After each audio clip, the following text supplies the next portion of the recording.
Hola amigos, hoy vamos a hacer el examen de Matemáticas 2 correspondientes a las pruebas de selectividad celebradas en Aragón en julio del 2021 en convocatoria extraordinaria. Vamos a comenzar con el ejercicio número 1, que dice lo siguiente: me dan una función definida a trozos, 5 menos x cuadrado si x es menor o igual que 1, 6 partido por x si x es mayor que 1, con a un número real distinto de 0. Calcular los valores de a para que la función sea continua. Bueno, en primer lugar vamos a ver si esta función no presenta ningún problema en su dominio y el polinomio, la primera expresión es un polinomio. El polinomio es continuo en todo R, en particular lo va a ser para los x menores o iguales que 1. Y por otra parte, el otro trozo viene definido por una función racional que se anula en el denominador en x igual a 0, porque a es distinto de 0. Es decir, a no anula el denominador, pero x lo puede anular si x es 0. Pero como el 0 no forma parte del dominio aplicado a ese trozo, que son los x mayores que 1, pues entonces el 0 no supone ningún problema. Así que podemos afirmar que el dominio de esta función es todo R. Una vez que ya tenemos el dominio, vamos a ver la continuidad. El único problema que puede surgir aquí en la continuidad es en el punto de salto, es decir, en x igual a 1, que es donde la función cambia. Así que vamos a estudiar la continuidad en x igual a 1. Para estudiar la continuidad en x igual a 1, tenemos que ver que la imagen en el 1, es decir, f de 1, coincide con el límite cuando x tiende a 1 de la función. Y para ello vamos a ver quién es primero f de 1. Así que f de 1 está definido, el 1 está definido en el primer subdominio, que sería 5 menos a por 1 al cuadrado, es decir, 5 menos a. Y ahora vamos a calcular el límite cuando x tiende a 1 de la función. Como el 1 es un punto de cambio, si tiende a 1 por la izquierda, es decir, cuando x es menor que 1, la expresión es 5 menos x al cuadrado, pero si x tiende a 1 por la derecha, la expresión es 6 partido por x, con lo cual hay que estudiar los límites laterales por separado. Estudiamos primero el límite cuando x tiende a 1 por la izquierda, y por la izquierda es 5 menos x al cuadrado evaluado en x igual a 1, que es 5 menos a, y a la derecha 6 partido por x evaluado en x igual a 1, que es 6 partido por a. Para que el límite exista, los límites laterales tienen que coincidir, y además, para que la función sea continua, esos límites han de coincidir también con f de 1. Aquí ya vemos que el 5 menos a coincide, por tanto lo único que nos falta por hacer coincidir es el 6 partido por a. Conclusión: 5 menos a tiene que ser igual a 6 partido por a para que la función sea continua en 1. Este a que está dividiendo lo pasamos multiplicando al primer miembro y me quedaría 5a menos a cuadrado igual a 6, ordenando esto en una ecuación de segundo grado con incógnita a. Y resolviéndola, aquí ya no me paro, es simplemente vamos a obtener a 2 y 3 como soluciones. Son las soluciones de esta ecuación de segundo grado. Entonces queda resuelto el apartado A del ejercicio. Vamos con el apartado B. El apartado B me dice que determine para qué valor de los anteriores, es decir, para a igual a 3 o para a igual a 2, se verifica que el área encerrada por la función el eje de las x y las rectas x igual a 0 y x igual a e vale 6 unidades cuadradas. Bueno, aquí tenemos lo siguiente: las rectas son verticales, x igual a 0 y x igual a e son dos rectas verticales que me van a limitar el área de la que me están hablando. Entonces, el primer trozo de área empieza en 0, y si x va desde 0 hasta 1, porque a partir de 1 ya tengo otra función, ¿no?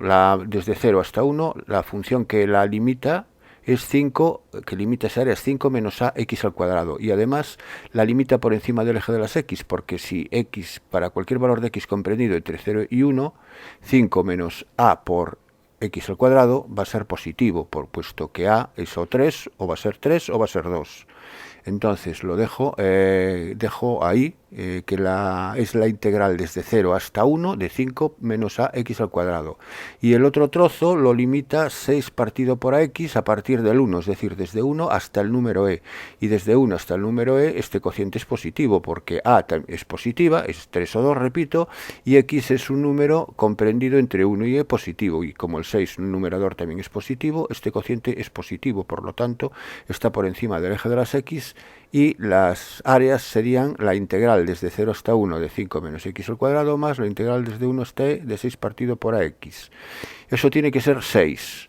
Bueno, pues hago la integral correspondiente, y la integral de 5 es 5x, la integral de x al cuadrado es ax al cubo partido por 3, eso limitado entre 0 y 1, y 6a es constante y 1 partido por x es la integral es logaritmo neperiano de x entre 1 y aplico eso tiene que ser 6. Aplico la regla de Barrow y sustituyo la x por 1 y luego por 0, obteniendo 5 menos a tercios al sustituir por 1 el primer corchete, menos 0 al sustituir x por 0 en este corchete, más sustituyo ahora por e y me queda 6 partido por a logaritmo neperiano de e y menos sustituyo por 1. 6 partido por a logaritmo neperiano de 1. Eso tiene que ser igual a 6. El logaritmo neperiano de e es 1. El logaritmo neperiano de 1 es 0. Entonces tenemos que 15 menos a partido por 3, que sería esta diferencia, el primer paréntesis, más 6 partido por a, porque el logaritmo neperiano de e es 1, tiene que ser igual a 6. Esto desaparece, repito, porque el logaritmo de 1 es 0. Bien, entonces a partir de aquí, mínimo con un múltiplo de 3a es 3a, aquí sería 3a entre 3, esto lo multiplico por a. Bueno, en fin, hago esta suma, aquí el 3a lo paso multiplicando al 6 y al final, ¿qué voy a obtener? Una ecuación de segundo grado en a. Aquí la tengo. Y esta ecuación de segundo grado, al resolverla, tiene las siguientes soluciones, 3 y menos 6. Conclusión, ¿cuál es la solución a mi problema? Pues, ¿cuál es el valor de a que hace que esa área sea 6? Pues eso es la 3. De los dos valores que tenía en el apartado A, el que me hace que área 6 es 3. Esa sería la solución de mi ejercicio. Bien, pasamos al siguiente ejercicio, calcular el siguiente límite. Este es un límite de una función potencial exponencial. Como todo límite, lo primero que vamos a hacer es sustituir x por 1, y al sustituir x por 1 me queda seno de pi medios, que es 1, es el seno de 90, que es 1, elevado a 1 partido por 0, que es decir, infinito. 1 elevado a infinito. 1 elevado a infinito es una indeterminación de tipo exponencial. Para resolver los límites con indeterminación de tipo exponencial, lo que vamos a hacer es lo siguiente. Vamos a llamarle, vamos a tomar logaritmos neperianos al límite que estoy tratando de buscar primero. Tomamos logaritmos neperianos y entonces quedaría que el logaritmo neperiano del límite, por una propiedad de las funciones continuas, esto puede permutar, es decir, el logaritmo neperiano del límite va a ser igual al límite del logaritmo neperiano. Entonces paso el límite delante cuando x tiende a 1 del logaritmo neperiano. ¿Por qué aplico logaritmos neperianos? Porque ahora al tener esta expresión, tengo el logaritmo neperiano de una expresión con base y exponente. El logaritmo de una potencia es el exponente es por las propiedades logarítmicas, por el logaritmo de la base. Entonces el logaritmo de seno pi medios de x elevado a todo esto va a ser el exponente que baja multiplicando. Aquí lo tengo, baja multiplicando. El límite, por supuesto, queda fuera, el límite cuando x tiende a 1, y ahora el exponente 1 partido por 1 menos x al cuadrado multiplica logaritmo neperiano de la base, logaritmo neperiano de seno de pi medios de x. Bien.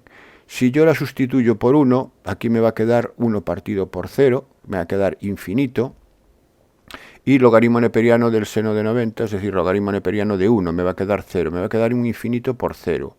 Pero un infinito por 0 lo puedo transformar en un 0 partido por 0 o un infinito partido por infinito. En este caso lo voy a transformar en un 0 partido por 0, ¿cómo? Pues multiplicando, haciendo este producto, es decir, 1 por el logaritmo del seno de pi medios de x es el logaritmo del seno de pi medios de x partido por 1 menos x al cuadrado. Hago un cociente único.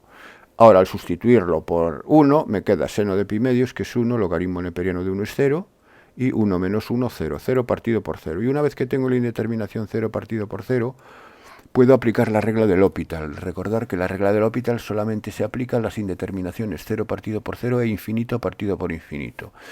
Y la regla de L'Hopital consiste en, o me dice que el límite de un cociente cuya indeterminación es 0 partido por 0 es igual al límite del cociente de las derivadas del numerador y del denominador respectivamente. Entonces el límite cuando x tiende a 1, y ahora voy a derivar, tengo que derivar el numerador.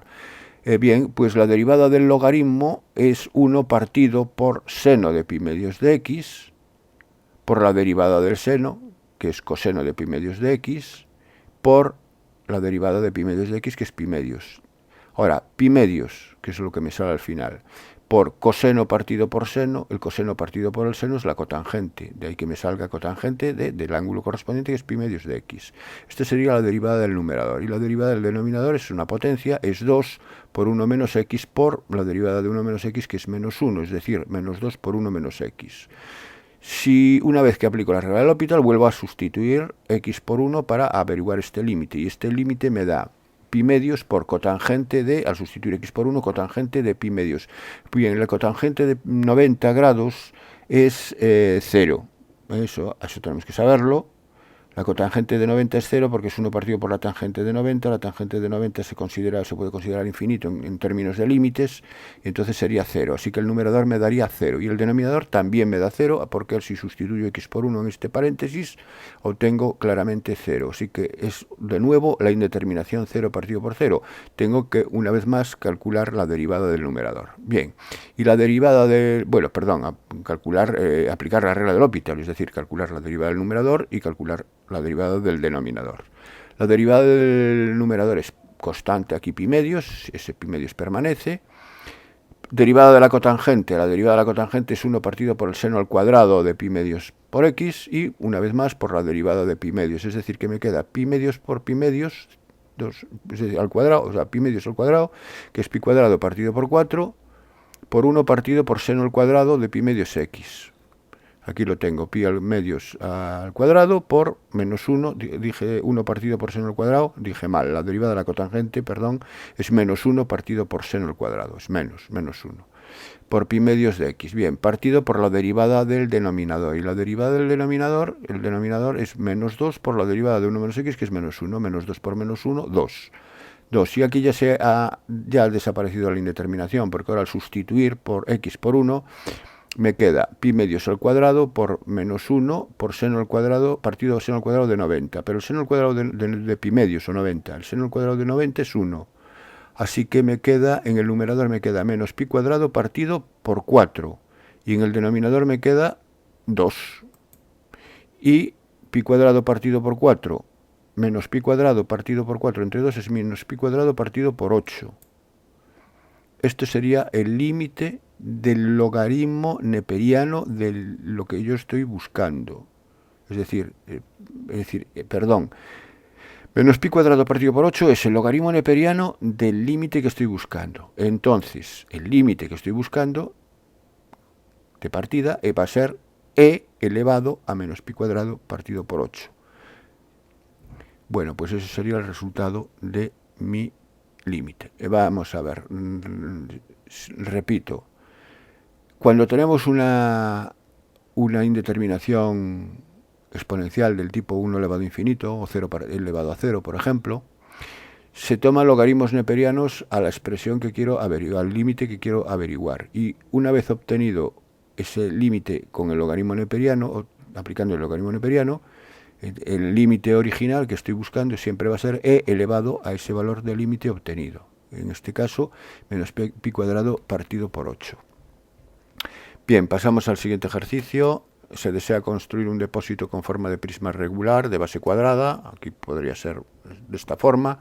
Además, el depósito es abierto, es decir, no tiene tapa superior, y la capacidad total debe ser de 64 metros cúbicos. El material de construcción de los laterales tiene un precio de 70 euros por metro cuadrado, mientras que el de la base más resistente es de 140 euros por metro cuadrado. Hallar las dimensiones del depósito para que tenga el menor coste posible. Bueno, pues la función que tengo que hacer mínima aquí es la función coste. Primero tengo que denominar las variables con las que voy a trabajar. Si es un depósito con forma de base cuadrada, los lados de la base les voy a llamar X y a la altura del depósito le voy a llamar Y. Bien, entonces, ¿cuánto es el coste? Me dice que los laterales tienen un precio de 70 euros por metro cuadrado. En la superficie de un lateral es base X por altura Y. Como tengo 4 laterales, será 4X por Y.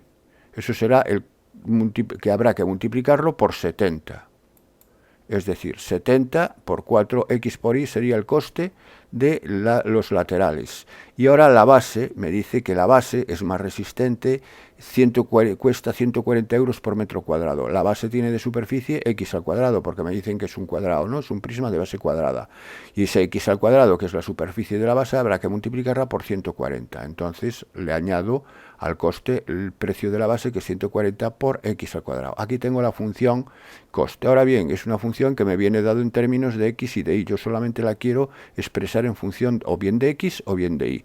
Para ello necesito una relación entre x e y, pero esa relación me la da el hecho de que la capacidad debe ser de 64 metros cúbicos, porque la capacidad de este prisma o de este depósito es el área de la base por la altura. El área de la base es x al cuadrado y la altura es y. X al cuadrado por y tiene que ser igual a 64.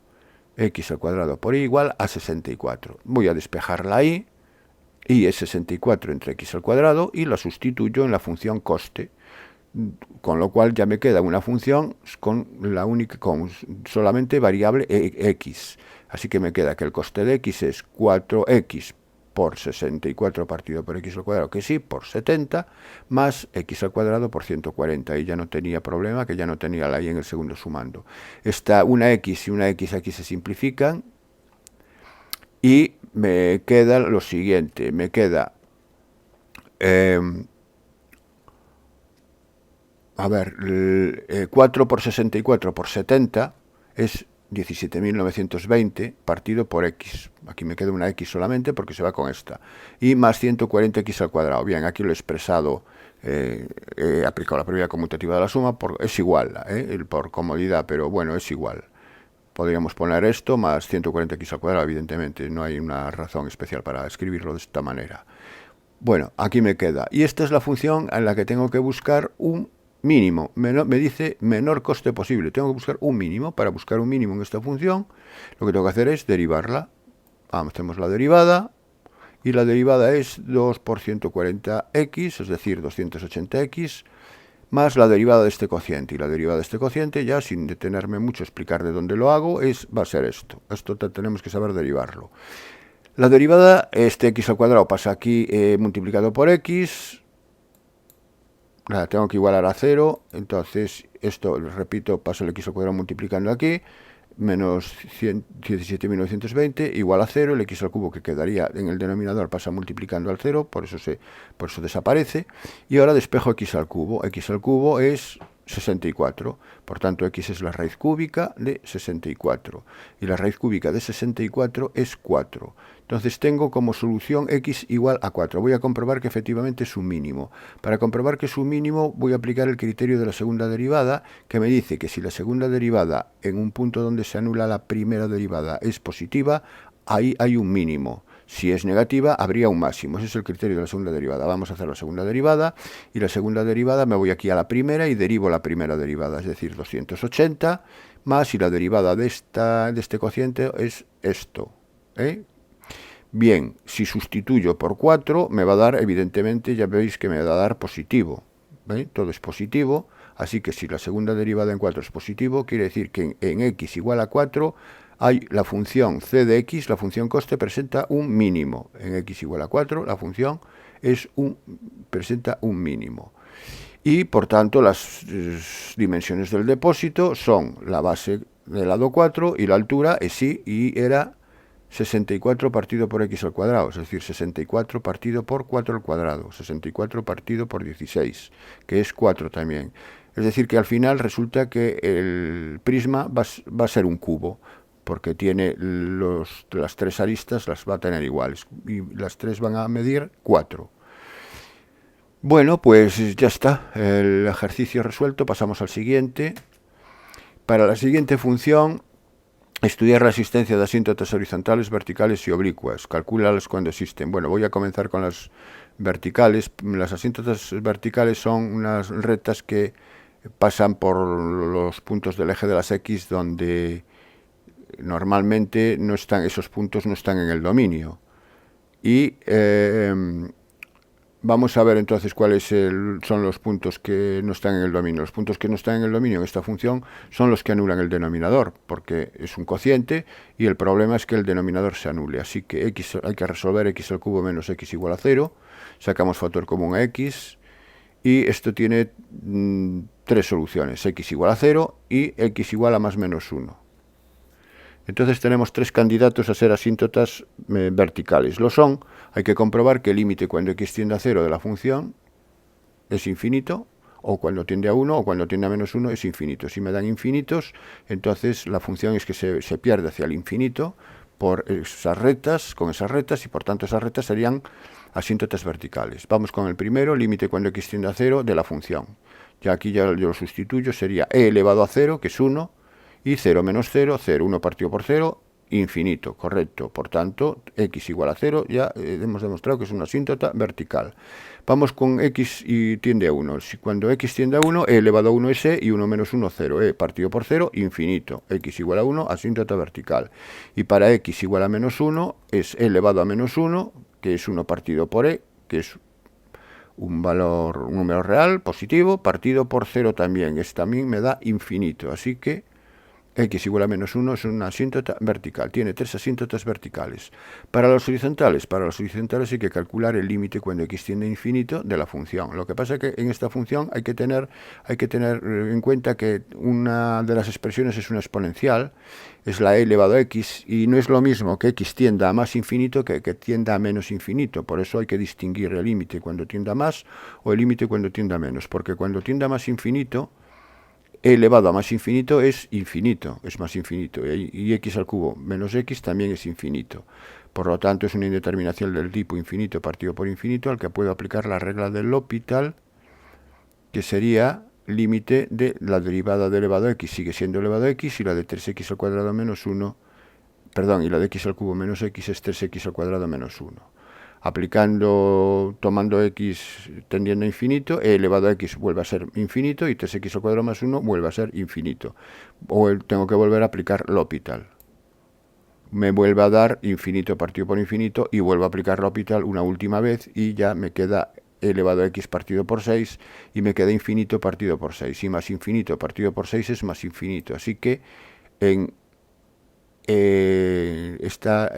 hacia el más infinito no hay asíntota horizontal. Cuando x tiende a más infinito, la función no se va con una asíntota horizontal. Vamos a ver cuando x tiende a menos infinito. Cuando x tiende a menos infinito, e elevado a x es e elevado a menos infinito, pero e elevado a menos infinito es 0. Entonces me va a quedar 0 partido por infinito. Y 0 partido por infinito va a ser 0. Esto no es una indeterminación. Así que y igual a 0, es decir, el eje de las x es una asíntota horizontal. Entonces tengo tres verticales y una horizontal. ¿Oblicuas va a tener? Bueno, pues oblicuas no va a tener, porque al tener una horizontal, la oblicua me va a salir igual a mx más n. La m, la pendiente de la oblicua, me va a salir 0, con lo cual me va a salir una asíntota horizontal que ya la tengo calculada, que es el eje de las x. Así que puedo afirmar que tiene tres verticales y una horizontal. Pasamos entonces al apartado B. Calcular la recta tangente a la curva está en el x igual a 2. Bueno, recordar que la ecuación de la recta tangente a una curva viene dada, en particular en x igual a 2, viene dada por esta expresión, que es la expresión punto pendiente, es decir, es y menos f de 2 igual a la pendiente por x menos 1, pero la pendiente es la derivada en el punto, es decir, es f' de 2. Bien, en el punto x igual a 2, me dice, ¿no? Pues si es en el punto x igual a 2, no sé por qué aquí aparece el menos 1. Es que hay un error, aquí hay un error que tenéis que perdonar, que se ha deslizado. Es x menos 2. Es y menos f de 2 igual a f' de 2 por x menos 2. Entonces, teniendo en cuenta ese error, vamos a seguir. Para hallar f' de 2 tenemos que hacer la derivada de la función. Así que vamos a derivar esa función Bueno, primero calculamos f de 2, que me aparece aquí. F de 2 es sustituir x por 2, es al cuadrado. Aquí es 2 al cubo, es 8 menos 2, 6. Queda e cuadrado partido por 6. Vale. Y ahora para hallar f' de 2 hay que hallar la derivada de la función. Como os decía, es la derivada de un cociente, derivada del numerador elevado a x por el denominador sin derivar, menos la derivada del denominador, que es 3x al cuadrado menos 1 por el numerador sin derivar, partido por el denominador al cuadrado. Aquí se puede sacar factor común elevado a x, pero ya lo calculo directamente f' de 2. F' de 2, bueno, sustituyendo 2 por x en toda esta expresión, me va a quedar esto, 5y cuadrado partido por 36. Finalmente es sustituirlo en la fórmula, es decir, y menos f de 2 y menos e cuadrado partido por 6 igual a menos 5y cuadrado partido por 36, que es la derivada, por x menos 2. Aquí sin embargo el error no se mantiene. Vale, esto es correcto. Y aquí ya puede quedar, esta es una expresión de la forma punto pendiente, puede quedar esta forma. Si queréis expresarlo en forma explícita, despejáis la i, hacéis las operaciones, quitáis este paréntesis, deshacéis este paréntesis y despejáis la i. Bueno, y si no me he equivocado, la ecuación de la recta tangente en forma explícita viene dado por esta expresión. Vale, pasamos al siguiente ejercicio. Este es un ejercicio de álgebra de matrices. Me dan una matriz P de orden 3×3 con un parámetro K y me piden que estudie el rango de la matriz I más P, donde I es la matriz de orden 3, de identidad de orden 3, según los valores de K. Bueno, pues lo primero que vamos a calcular es precisamente la matriz A, que es I más P. Cogemos la matriz I más P, es la matriz, la tengo aquí, ya la está escrita directamente. ¿Quién es la matriz I? I es la matriz diagonal, entonces sería 0 más 1, 1, y solamente me van a cambiar los elementos de la diagonal, porque recordar que la matriz identidad tiene 1 en la diagonal y 0 en el resto. Si tiene 0 en el resto, al sumarlo lo que es el resto, me queda lo mismo. Aquí lo veis, 1, 1 menos 2k, 1, 1 menos 2k, y 1, 1 menos k, 1, 1 menos k. Lo que cambia es la diagonal, porque le vamos a sumar 1 a cada elemento de la diagonal. Si le sumo 1 al 0, me queda un 1. Si le sumo 1 a menos k, me queda 1 menos k. Y si le sumo 1 al 0, me queda 1. Entonces este sería I más P. El rango va a depender del determinante. Si el determinante de la matriz es distinto de 0, el rango es 3. Si no, el rango será inferior. Veremos cómo. A ver, vamos entonces a estudiar el determinante de la matriz A. El determinante de A lo hago por la regla de Serrus, es 1 menos k por más menos 2k menos k, y luego menos 1 por 1 menos k, menos 1 menos 2k al cuadrado. Bueno, haciendo estas operaciones me queda este polinomio en k, menos 2k al cuadrado menos 3k menos 1. ¿Y cuando se anula este polinomio? Este polinomio se anula resolviendo la ecuación de segundo grado. K igual a menos 3 más menos raíz cuadrada de menos 3 al cuadrado menos 4ac, es decir, menos 8 partido por 2a, que es menos 4. Y esto tiene las siguientes soluciones, menos 1 y menos 1 medio. Entonces, para menos 1 se anula el determinante, es decir, que para menos 1 el rango no va a ser 3. Y para menos 1 medio tampoco va a ser 3, va a ser inferior. ¿Cuándo va a ser 3? Pues el rango va a ser 3 cuando k es distinto de menos 1 y de menos 1 medio al mismo tiempo. Es decir, primer caso, si k es distinto de menos 1 y k al mismo tiempo es distinto de menos 1 medio, el rango de A es 3, porque he encontrado un menor de orden 3, que es la propia matriz A, un menor no nulo cuyo determinante es distinto de 0, que esa es la definición de rango, el orden de ese menor no nulo, ¿no? Que es 3. Bien, vamos en el caso ahora k igual a menos 1. Si k es igual a menos 1, entonces la matriz A se transforma en esta matriz. Sustituimos k por menos 1 y obtenemos esta matriz. Y esta matriz sabemos que rango 3 no va a tener, porque el determinante es 0. Va a tener rango 2. ¿Encontramos un menor no nulo de orden 2 dentro de esta matriz? Pues sí, fijaros, el 1, 1, 1, 2 tiene determinante distinto de 0, porque es un menor de orden 2 cuyo determinante es 2 menos 1, distinto de 0. Lo marcamos para indicar que ahí tenemos un menor no nulo, por lo tanto el rango de A va a ser 2. Y si k es igual a menos un medio, si K es igual a menos un medio, la matriz que tenemos es esta. También le ocurre lo mismo. Si cogemos el primer menor que tenemos ahí de orden 2, este menor tiene determinante no nulo, así que el rango también será 2.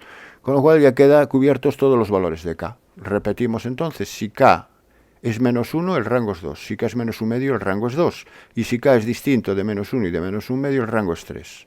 Resuelto el apartado A, vamos con el apartado B. El apartado B me dice que para K igual a 1, calcule la inversa de la matriz A.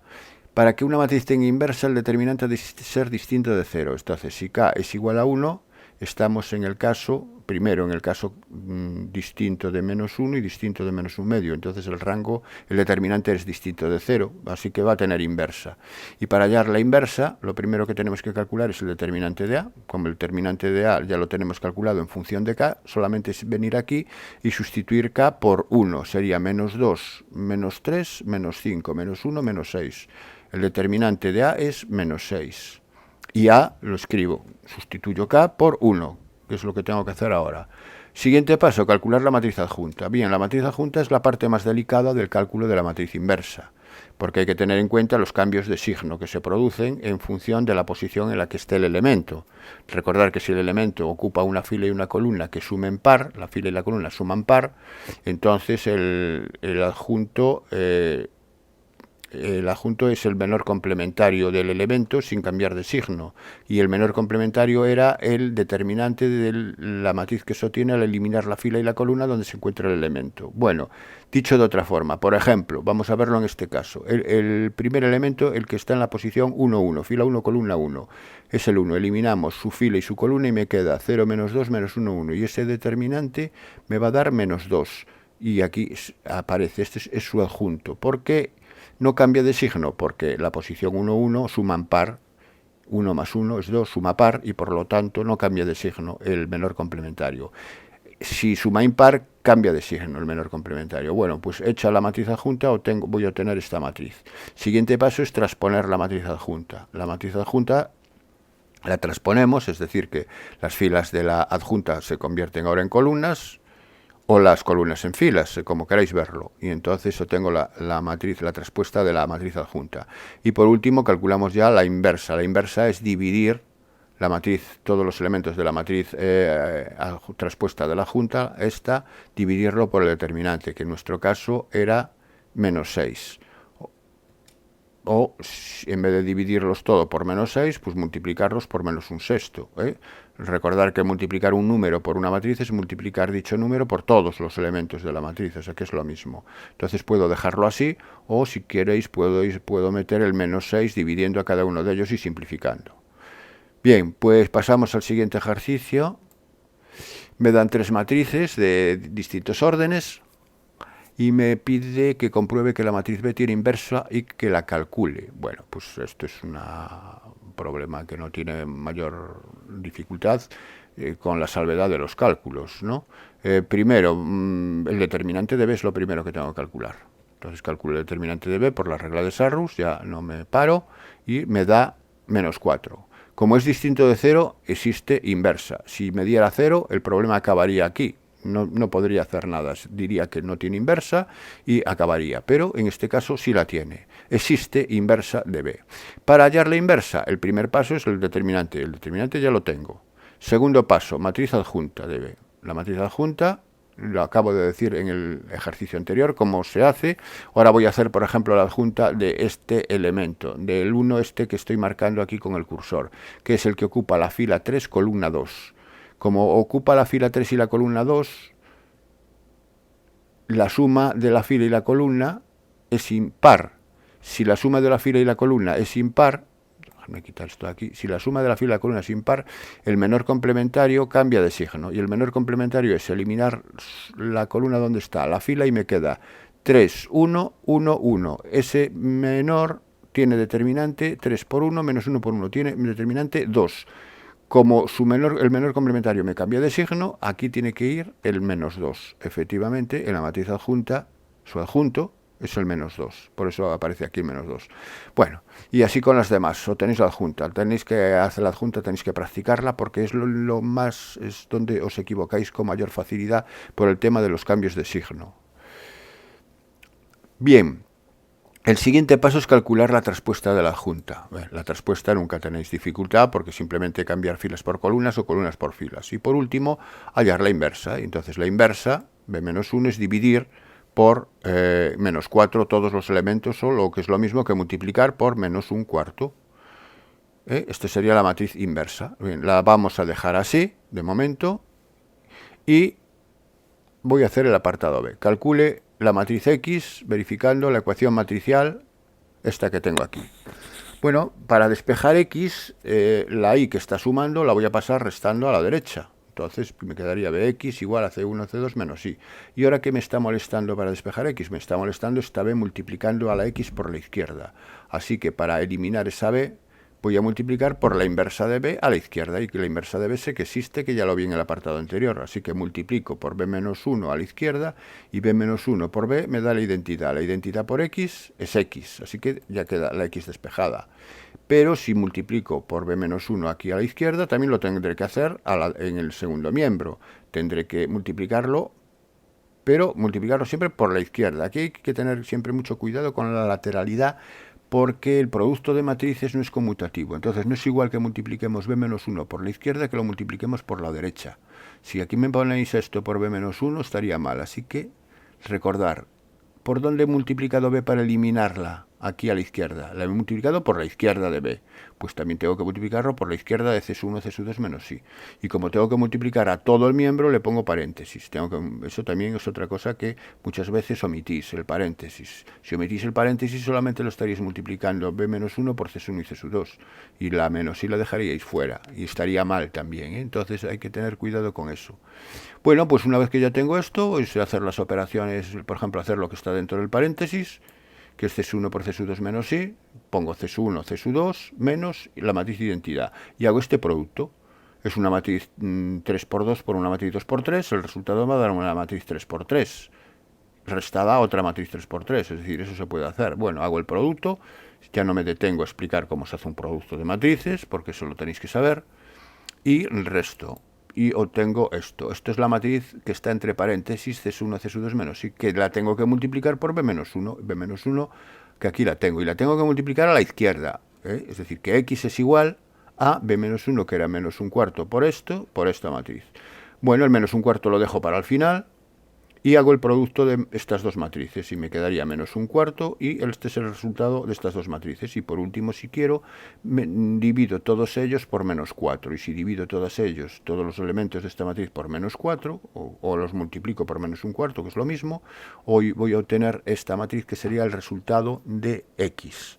Y ese sería el apartado B. Bien, pasamos al siguiente ejercicio. Me dan un sistema de ecuaciones lineales y me piden que lo discuta según los valores del parámetro A y que lo resuelva para A igual a 0. Bueno, es un sistema, lo pongo en forma matricial A por X igual a B, donde la A es la matriz principal, que es 3 menos 1, 2, 1, 4, 1, 2 menos 5A, que son los coeficientes de las incógnitas.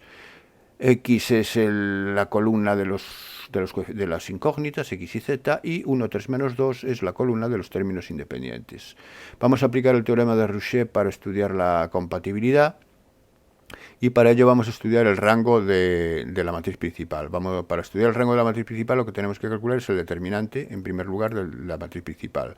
El determinante lo hacemos por la regla de Sarrus y obtenemos estas expresiones, que sumo los términos semejantes y me da 13A menos 13. Ese sería el determinante de A. ¿Para qué valores de A se anula? Pues 13A menos 13 se anula para A igual a 1. Entonces aquí la casuística que se presenta es la siguiente. A distinto de 1 y A igual a 1. Si A es distinto de 1, ¿qué ocurre? Vamos a razonarlo. Si A es distinto de 1, el determinante de A es distinto de 0. Si el determinante de A es distinto de 0, el rango de A es 3. Porque hemos encontrado un menor no nulo, un menor no nulo de orden 3, y ese es el rango, es el mayor posible, ¿no? Entonces el rango de A es 3, y el de la ampliada, como la ampliada es añadirle una columna, la ampliada es una matriz 3 por 4, el rango no puede ser 4, sigue siendo 3. ¿Tenemos un menor de orden 3 dentro de la ampliada no nulo? Sí, la propia A, la matriz principal, la propia A. Así que el rango de A coincide con el rango de la ampliada y coincide con el número de incógnitas, que es 3. Según el teorema de Roussel, si sucede esto, el sistema es compatible determinado, es decir, tiene solución única. Así que si A es distinto de 1, el sistema es compatible determinado. ¿Qué ocurre si A es igual a 1? Si A es igual a 1, ahora la matriz principal y la ampliada se transforma en, esta sería la matriz principal, cuyo determinante sabemos que es 0. Por lo tanto, el rango no puede ser 3. Nos preguntamos si es 2. Para afirmar que el rango es 2, tiene que haber aquí dentro un menor de orden 2 no nulo. ¿Y lo hay? Pues sí. Por ejemplo, este. Pues, hay muchos más, pero yo cojo uno de ellos. Bueno, lo marco y cojo este. Este tiene determinante distinto de 0, porque este determinante vale, si no me equivoco, 3 por 4 más 1, vale 13. Y vamos, entonces puedo afirmar que el rango de A es 2. A continuación vamos a ver el rango de la ampliada. Y la ampliada es esta matriz. Para A igual a 1, insisto, seguimos el caso A igual a 1, entonces particularizo y ya sustituyo A por 1 y tengo la ampliada. Y en la ampliada tengo que ver que los menores de orden 3 que hay aquí son todos nulos. Si encuentro un menor de orden 3 no nulo, el rango de la ampliada sería 3. Entonces voy a ver qué menores tengo que estudiar. La A, las 3 primeras columnas ya no lo estudio porque sé que es A y ya sabíamos que el determinante de A ahí es 0. Vamos entonces con el siguiente, menor de orden 3, que sería el 3, 1, 2, el menos 1, 4, menos 5 y el 1, 3, menos 2, es decir, con la matriz columna ampliada. Hago este determinante y me da 0. Otro menor, el 3, 1, 2, el 2, 1, 1 y el 1, 3, menos 2, me da 0 también. Y el último son las 3 últimas columnas. Las 3 últimas columnas también me da determinante 0. Así que todos los menores de orden 3 posibles dentro de la ampliada me dan 0. Así que el rango de la ampliada no puede ser 3. Por lo tanto, el rango de la ampliada es 2 también. Porque encontramos menores de orden 2 no nulos dentro de la ampliada. Si los rangos coinciden, el sistema es compatible, pero ahora es menor que el número de incógnitas. Así que es un sistema compatible indeterminado con un grado de libertad. El número de grados de libertad viene determinado por el número de incógnitas menos el valor del rango, es decir, 3 menos 2 por 1. Sistema compatible indeterminado con grado de libertad. Bueno, pues ya he estudiado el apartado A, ya he resuelto el apartado A, ya he discutido y ya he dicho cómo es la compatibilidad de este sistema en función del parámetro A. Vamos con el apartado B, resolver el sistema para A igual a 0. A igual a 0 estamos en el caso A distinto de 1. Si A es igual a 0, A es distinto de 1. Por lo tanto, estamos en un caso de compatible determinado. Un sistema compatible determinado, 3×3 es un sistema de Cramer, lo podemos hacer por el método de Cramer. Y recordar que el método de Cramer me dice que X es igual a el determinante de la matriz principal, pero sustituyendo la columna de los términos independientes por la columna correspondiente a la incógnita que estoy calculando en ese momento, es decir, en este caso X. La columna de los X es la primera, y si ahí tengo que poner entonces la columna de los términos independientes. Y dividir ese determinante por el determinante de A. Y el determinante de A para A igual a 0, fijaros si nos vamos al principio, el determinante en general de A era 13A menos 13. Como A es igual a 0, ahora el determinante es menos 13. Por eso divido por menos 13. Ese sería el determinante de la matriz. Haciendo este numerador, haciendo este determinante me va a dar menos 7. De ahí que X sea 7 partido por 13. Para Yarí, exactamente lo mismo, pero ahora la columna 1, 3, menos 2 pasa a estar en la segunda columna. Pasa a la segunda columna. Y las demás se mantienen en las iguales a las columnas de A. Dividido siempre entre menos 13. Bueno, pues me va a dar el determinante del numerador, me va a dar menos 8. Y el resultado final me va a dar 8 partido por 13. Y para Z, pues ahora es la columna 1, 3, menos 2, la tengo en la columna de la Z, y me va a dar 0. El numerador, ese determinante me va a dar 0, 0 entre menos 13, 0. Bueno, pues ya tengo la solución de mi problema, lo he hecho por Cramer, lo podéis resolver por el método de Gauss o como vuestro profesor os lo haya explicado. Pasamos al siguiente ejercicio. Calcular la ecuación de la recta que pasa por el punto menos 1, 2, 0 y es perpendicular al plano determinado por los puntos. Bueno, bien, un plano determinado por 3 puntos. Vamos a hallar la ecuación de dicho plano y para eso voy a ver cuáles son sus vectores directores. Cojo los 3 puntos, les llamo A, B y C, por ejemplo. A ver, tengo el punto P y les llamo A, B y C a estos 3 puntos. El vector normal del plano como son 3 puntos que están en el plano, el vector normal del plano, es decir, el vector perpendicular es el producto vectorial del vector AB por el vector AC, por ejemplo. AB por AC es el producto vectorial. Porque recordar que el producto vectorial es un vector que es perpendicular común a los dos. Así que el vector AB es un vector que está sobre el plano, el vector AC también estaría sobre el plano, y el producto vectorial es un vector que sale perpendicular al plano, o sea, sería el vector normal del plano. ¿Y cómo se hace el producto vectorial de dos vectores? Bueno, pues se coge los IJK, que son los vectores de la base de referencia ortonormal en la que estoy trabajando, y las componentes del vector AB, que son B menos A, y las componentes del vector AC, que son C menos A. Y hago este determinante, y obteniendo este vector menos I menos J menos 3K, que si lo escribo en términos de sus componentes son menos 1, menos 1, menos 3. Ese sería el vector director del plano. Como me pide la ecuación de la recta que es perpendicular al plano, esa recta tiene como vector el menos 1, menos 1, menos 3. Que bueno, aquí si queréis lo puedo simplificar y pasar al vector opuesto, que es el 1, 1, 3. Como me interesa como dirección, me da igual la dirección. Aquí cambiaría el sentido si le cambia de signo, pero la dirección es la misma, ¿no? Es decir, coger el 1, 1, 3 en vez del menos 1, menos 1, menos 3. Si queréis trabajar con el menos 1, menos 1, menos 3, no hay ningún problema, ¿eh? Estaría igual, estaría bien. Lo que pasa es que para no trabajar con negativos, pues yo pongo el 1, 1, 3. Espero que entendáis lo que estoy haciendo aquí. Es decir, repito, este vector lo necesito para que me dé la dirección de la recta. Tanto el menos 1, menos 1, menos 3 como el 1, 1, 3 tienen ambos la misma dirección, porque son vectores opuestos, pero la dirección no cambia. Cambia el sentido, no la dirección, así que me sirven cualquiera de los dos. Bueno, entonces yo voy a coger el 1, 1, 3. Bien, pues dicho esto, escribo la ecuación de la recta en forma, pues yo qué sé, en cualquiera de las formas que puedo escribirla, en forma paramétrica, por ejemplo, las ecuaciones paramétricas. X igual a el punto, que es 1, más la primera componente del vector, que es 1, más alfa. Y igual a menos 2 más el parámetro alfa por la segunda componente del vector, que es 1, alfa. Y z igual a 0 más 3 por alfa. Ya la tengo.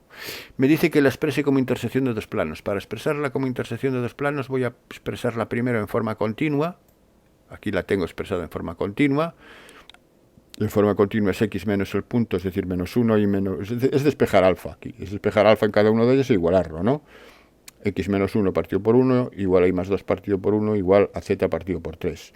Y ahora lo que hago es separar estas dos igualdades, escribirlas por separado. La primera es x menos 1 igual a y más 2, por ejemplo. Aquí la tengo, x menos 1 igual a y más 2, el partido por 1 ya lo descarto. Y aquí x menos 1 igual a z partido por 3. Podría también poner y más 2 igual a z partido por 3. Cualquiera de las dos vale. Tengo estas dos ecuaciones. Ordeno esto, es decir, sería x menos y menos 3 igual a 0. Y aquí ordeno y me queda 3x menos z menos 3 igual a 0. Y aquí tengo dos planos. Esos son los dos planos cuya intersección determina la recta R. Bien, el siguiente ejercicio. En un departamento de calidad se analiza el funcionamiento del software del motor de vehículos eléctricos e híbridos. Se revisaron 85 eléctricos y 145 híbridos. En total, 43 coches tenían errores en el software de sus motores. Además de los motores con software defectuoso, 12 correspondían a coches eléctricos. Calcular la probabilidad de que un coche revisado seleccionado al azar sea híbrido y presente el software de su motor correcto. Bueno, este problema se puede hacer de dos formas. Se puede hacer por una tabla de contingencia o se puede hacer por un árbol. Vamos a ver cómo lo hacemos. Partimos de este hecho. Tenemos 85 coches eléctricos y 145 híbridos. Tenemos en total 230 vehículos. Entonces aquí tenemos una tabla de doble entrada donde vamos a poner eléctricos e híbridos las dos primeras columnas. Y luego con defectos y sin defectos en las dos primeras filas. Como trabajamos sobre 230, empezamos por poner 230 aquí. Y ahora me dice, de esos 230, 85 son eléctricos, entonces pongo 85 aquí, y 145 híbridos, y 145 aquí. Vamos a leer, me dice que en total 43 coches tenían errores en el software, es decir, defectuosos en total independientemente de si eléctricos o híbridos, 43. Por eso el defectuosos va en esta columna, en el total de los márgenes, 43. Como aquí teníamos 230, puedo completar aquí los 187, es decir, 187 más 43, 230. Entonces ya tengo la tercera columna completa y la tercera fila completa. Bien, de los motores con software defectuoso, es decir, de los 43, 12 correspondían a coches eléctricos. De estos 43, 12 eléctricos. Aquí tengo. Pongo el 12. Como ya tenía aquí 85, completo aquí con 73. Y como aquí tenía 12 y aquí 43, aquí completo con 31. Como aquí tenía 145 y aquí 31, ahora completo aquí con 114, que son los que me falta. Pues ya tengo la tabla completa. Me aseguro de que todo suma bien, de que suman por la columna esta suma 230, esta fila suma 230 y que estas filas suman 43 y 187. Que todo está perfecto y ya puedo hacer el ejercicio con la tabla. Ahora lo veremos, pero me voy a pasar ahora al diagrama de árbol. Es otra forma de hacerlo. En el diagrama sería, yo elijo un coche y puede ser eléctrico o híbrido. ¿Cuál es la probabilidad de que sea eléctrico? La probabilidad de que sea eléctrico es 85 partido por 230. Porque tengo 85 casos favorables eléctricos y 230 posibles, que son todos los vehículos. Y 145 partido por 230 sería la probabilidad de que sea híbrido. Ahora, si es eléctrico, ¿qué puede ocurrir? Que tenga defectos o no tenga defectos. Y si es híbrido, también que tenga defectos o no tenga defectos. Me dice que 43 tenían defectos, en total 43 sets. A ver, se revisaron 85 coches eléctricos y 145 híbridos. En total 43 tenían errores en el software de sus motores. Vale, entonces me dice que además de los motores de software, además de los motores con software defectuoso, 12 correspondían a coches eléctricos. Aquí tengo, los coches eléctricos, 12 eran defectuosos de los 85. Para completar a uno en el árbol aquí 73, porque la suma de las ramas que convergen tiene que ser 1. Bien.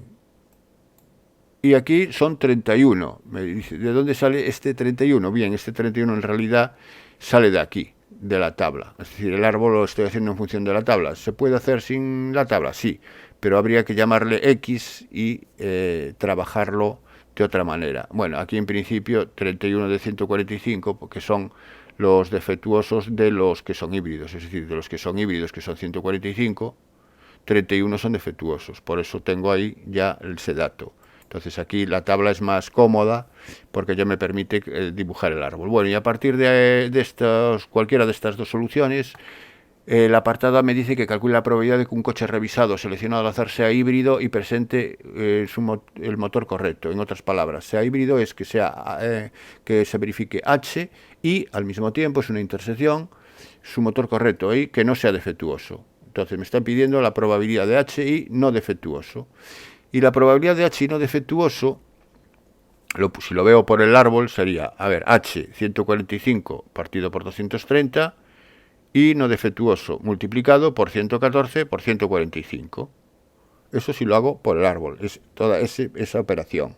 Si lo hago en la tabla, sería buscar la intersección, donde se cruzan H y contrario de D. H y contrario de D se cruzan en 114. Bueno, pues serían 114 partido por 230. Ya es más directo con la tabla. Esto sería haciéndolo por el árbol. Y me va a dar esto, que sería el resultado directo por la tabla. Es decir, si yo lo hago por la tabla, ya me voy directamente a este cociente. Si lo hago por el árbol, tengo que hacer primeramente esta operación. Bueno, pues ese sería el resultado. Y el apartado B me dice, calcular la probabilidad de que un coche híbrido seleccionado al azar tenga defectuoso el software del motor. Bueno, entonces ahora yo cojo un coche híbrido previamente y tengo que ver si tiene el software defectuoso. Entonces eso es una probabilidad condicionada, es una probabilidad de que sea defectuoso el motor, probabilidad de condicionado H, a que sea híbrido. La probabilidad de condicionado H, bien, si lo hago por la tabla es inmediato, porque si lo hago por la tabla, ahora como la condición es que es híbrido, el espacio muestral se reduce a 145, no a 230. Entonces, 145 serían los casos posibles. Y de esos 145, ¿cuántos tengo defectuosos? 31. Entonces, el resultado por la tabla de forma directa sería 31 partido por 145. Si lo vemos por aquí, tengo que utilizar el hecho de que la probabilidad condicionada es, aquí 31 partido por 145, es la forma directa. Si lo hago por el árbol, como os decía, tengo que utilizar el hecho de que la probabilidad de D condicionada a H es la probabilidad de D intersección H. D intersección H sería 145 partido por 130 por 31 partido por 145, partido por la probabilidad de H. Y la probabilidad de H es 145 partido por 230. Tendría que hacer toda esa operación. Y esa operación me va a dar finalmente 31 partido por 145. Bien, aquí la tengo. Aquí estoy haciéndolo. Aplico la fórmula y me queda 145, lo que acabo de decir. 145 entre 230 se va con esto y me queda 31 partido por 145. Como podéis observar, me da lo mismo. Bueno, y creo que aquí, no sé si acaba ya aquí el ejercicio. A ver. No, tenemos todavía un ejercicio más, que este sí es el último. Me dice que 1 de cada 7 deportistas de la selección española de gimnasia deportiva será elegido para las próximas Olimpiadas. Se escogen aleatoriamente y de modo independiente 9 deportistas de dicha selección. ¿Cuál es la probabilidad de que sean elegidos exactamente 2 de esos 9 deportistas para las próximas Olimpiadas? Bueno, eso es un claro experimento de Bernoulli, por tanto es una evidente distribución binomial, donde n, el número de pruebas, es 9, que es la elección de los 9 deportistas, n es 9, donde ¿qué me interesa de cada elección del deportista? ¿Qué me interesa de cada deportista? ¿Qué suceso me interesa? ¿Cuál es el suceso éxito? Pues si es elegido o no es elegido para las próximas Olimpiadas, ese sería el suceso A. En este caso cojo el ser elegido. La probabilidad de ser elegido, de que un deportista sea elegido, es 7. 1 de cada 7 deportistas será un séptimo. Me dice que 1 de cada 7 será elegido. Probabilidad de A, un séptimo. Este es un noveno. A ver, este es un error. Aquí hay un error, un noveno no, porque 9 es el número de pruebas. No, 1 de cada 7 de la selección española será elegido. Es un séptimo, cuidado, Ojo, error, un séptimo. Eso es P, un séptimo. Y a partir de aquí tenemos una binomial. X es el número de atletas elegidos, de los 9. X sería el número de deportistas elegidos. Es una binomial 9, un séptimo. Insisto en el error. 9, un séptimo. Bien. A partir de aquí, ¿cuál es la probabilidad de que sean elegidos exactamente 2?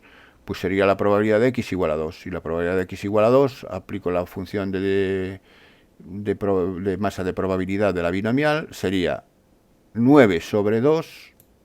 Esto está bien, 9 sobre 2, pero aquí no está bien. No es un noveno, es un séptimo. Y aquí sería, en vez de 8 novenos, tendría que ser 6 séptimos, que es la diferencia de un séptimo a 1, 6 séptimos. Entonces sería un séptimo al cuadrado, los exponentes son correctos, pero las probabilidades están mal, porque la probabilidad de éxito es un séptimo y la probabilidad del fracaso es 6 séptimos. Entonces un séptimo y 6 séptimos. Y eso, haciendo las operaciones os daría lo que os tenga que dar, que no, evidentemente no va a coincidir con este valor por el error que se está produciendo aquí. Y luego me dice cuál es la probabilidad de que alguno de estos, al menos alguno de estos 9 deportistas sea elegido para las próximas Olimpiadas. Sería la probabilidad de x mayor o igual que 1.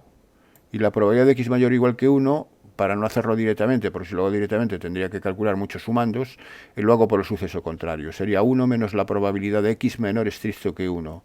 Y la probabilidad de x estricto que 1 es la probabilidad de x igual a 0. Esto es 1 menos la probabilidad de x igual a 0. Y la probabilidad de x igual a 0 es 9 sobre 0 por un séptimo elevado a 0 por 6 séptimos elevado a 9. Le restéis 1 y lo que os dé sería la solución. Insisto que aquí hay un error, pero ya queda aclarado el error, disculpad el fallo.